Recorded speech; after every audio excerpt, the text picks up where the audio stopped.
Magandang gabi, Philippine Air Force. Narito ang magiging lagay ng panahon ngayong araw ng Thursday, August 20, 2026. Sa kasalukuyan ng ating binabantayang bagyo na si Neneng ay tuluyan na nga pong nalusaw at ngayon po ay low pressure na lamang na kaninang alas 3 ng hapon ay huling namataan sa layong 460 km north ng Itbayat, Batanes po. Samantalang meron pa rin po tayong binabantayang isa pang pong bagyo na nasa labas ng ating Philippine Area of Responsibility na may international name na Saudel. At kanina nga pong alas 3 ng hapon, itong si Tropical Storm Saudel ay huling namataan sa layong 2,745 km east of Eastern Visayas. At ito po ay may lakas ng hangin na umaabot sa 75 km/h mula sa sentro at may pagbugso ng 90 km/h. Ito ay kumikilos pa north-northwestward sa bilis na 15 km/h. At ang nasabi pong bagyo, kung hindi magbabago po ang bilis nito, ay inaasahan po itong papasok ng ating Philippine Area of Responsibility sa Linggo o sa Lunes.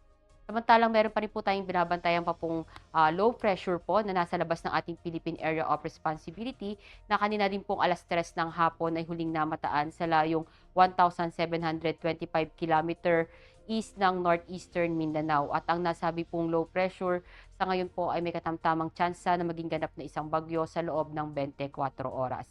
At yung southwest monsoon o yung hanging habagat naman ang patuloy na nakakaapekto dito sa may Luzon.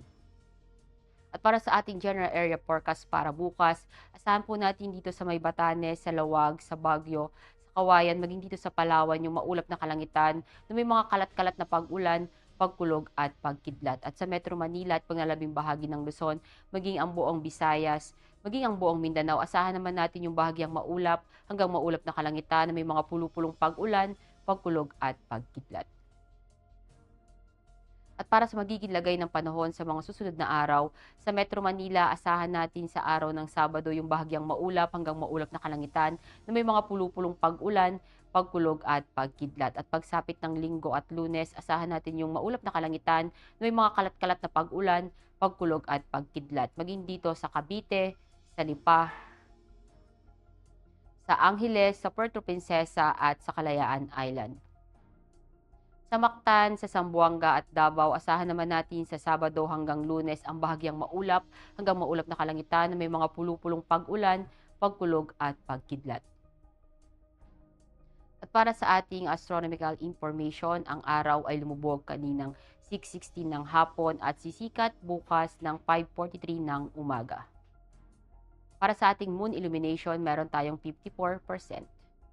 Para manatiling updated sa lagay at taya ng panahon, i-follow lamang ang Air Force Weather Center sa aming mga social media accounts. At yan lamang ang latest update natin sa weather sa ngalan ng aming commanding officer na si Colonel Hermelino T. Calubiran Jr. POP GSC.